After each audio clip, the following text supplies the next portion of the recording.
જય હિન્દ અને જય માતાજી મિત્રો, હું છું હર્ષા બારૈયા. તમારું સ્વાગત છે મારા ન્યૂ બ્લોગમાં.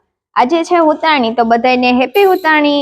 અને અહીંયા જો અમારે આખી શેરીમાંથી બધાએ ભેગા છાણા કર્યા હતા, તો હું અહીંયા છાણા મૂકવા આવી ગઈ અને અહીંયા છાણા મૂકી દીધા. અને પછી ટ્રેક્ટર આવશે, ઈ છાણા લઈ જશે ને ચોકમાં જ હોળી કરશે.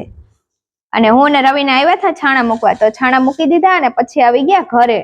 અને ઘરે આવ્યા તો અમારે બનાવવાના હતા થેપલા, તો હું થેપલા બનાવવા માંડી અને રવિના જો અહીં ઊભી છે. તો બનાવવાના હતા થેપલા, એટલે એના માટે ગોળ ઓગાળી નાખ્યો અને પછી ગોળ વાળું પાણી એમાં નાખી દીધું અને પછી લોટ બાંધી દીધો. અને પછી હું બનાવવા માંડી થેપલા. તો થેપલા વણવા માંડી, એક પછી એક બધા થેપલા વણી નાખ્યા. બધા થેપલા વણાઈ ગયા અને પછી હું આવી ગઈ તળવા. તો એક પછી એક બધા થેપલા તળવા માંડી. જો મસ્ત મજાના થેપલા બની ગયા છે, તો હાલો બધા થેપલા ખાવા. અને તમે થેપલા બનાવ્યા કે નહીં જરા કમેન્ટ કરી દેજો. તો બધા થેપલા બની ગયા અને પછી મારે બનાવવાના હતા સિંગ ભજીયા. તો એના માટે હું સિંગ ભજીયા બનાવવા માંડી અને મારા મમ્મી સિંગ ભજીયા તળતા જતા હતા. लेकिन ये साला कर क्या रहा है यहाँ पे? તો સિંગ ભજીયા બની ગયા અને પછી જમી અને અમારે જવાનું હતું હોળી જોવા. તો અમે જાતા હોળી જોવા.